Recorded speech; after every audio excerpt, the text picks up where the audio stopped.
আপনি কি কখনো খেয়াল করেছেন, আপনি সবার পাশে দাঁড়ান কিন্তু আপনার পাশে দাঁড়ানোর সময় মানুষ কেমন যেন হারিয়ে যায়?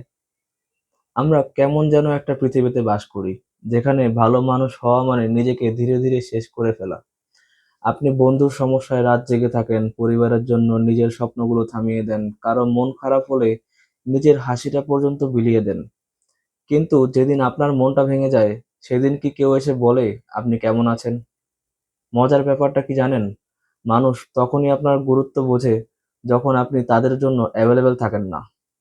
যতদিন আপনি মানুষের পাশে সবসময় থাকবেন, ততদিন আপনি স্বাভাবিক। কিন্তু যেদিন আপনি একটু দূরে সরে যাবেন, সেদিন আপনি হয়ে যাবেন পরিবর্তিত মানুষ। আপনি কি জানেন সবচাইতে কষ্টের জিনিসটা কি?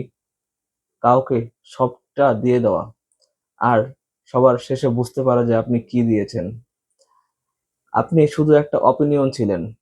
আসলে কি জানেন, এই পৃথিবীতে সবাই সাহায্য চায়, কিন্তু সবাই সাহায্য করতে চায় না। সবাই চায় কেউ তাদেরকে বুঝুক, কিন্তু খুব কম মানুষই চায় কারো অনুভূতি বুঝতে। তাই আজ একটা সত্যি মেনে নিন, সবাই আপনার জন্য থাকবে না। আর এটা দুঃখের বিষয় না, এটা এটাই বাস্তবতা।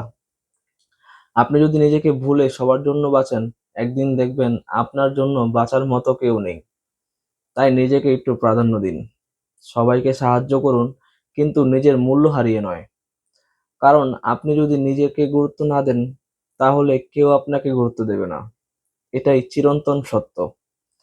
মনে রাখবেন, আপনি কারো জন্য পৃথিবী হতে পারেন, কিন্তু সেই মানুষটা আপনার জন্য শুধু একটা গল্পও নাও হতে পারে। ব্যাপারটা দুঃখজনক হলেও একটা তিতা সত্য। ধন্যবাদ।